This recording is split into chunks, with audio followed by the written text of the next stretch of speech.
दरम्यान सगळे सोयरे हा शब्द त्याचबरोबर जुन्या पुराव्यांसंदर्भात अधिसूचना काढत आहोत अशी माहिती बच्चू कडू यांनी दिली आहे। सगळे सोयऱ्यांना दाखले कसे देता येणार याचा प्रयत्न सुरू आहे आणि नोंदी सापडल्या आता दाखले देण्यासंदर्भात आढावा घेणार। जरांगेंना अधिसूचना दाखवल्यावर सगळे सोयरे शब्दाचा अर्थ सांगू असं देखील बच्चू कडू यांनी म्हटलंय।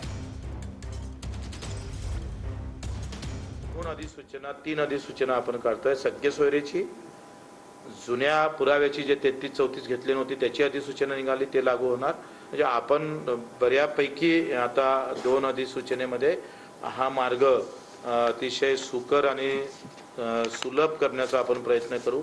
ही अधिसूचना जेथपर्यंत आम्ही जरांगे पाटील साहेबांकडे दाखवत नाही, लक्षात घ्या, ते दाखवल्यानंतर त्याच्यात काय दुरुस्त्या काय करायच्या ते आताच आम्ही नाही दाखवू शकत। जेथपर्यंत जरांगे पाटील साहेब ते पाहत नाही, पाहिल्यानंतर ते त्याच्यावर अभिप्राय काय देतं आणि त्यांनी जर तिथंच अभिप्राय काही दिलं तर आम्ही तुम्हाला नक्की ते दाखवू।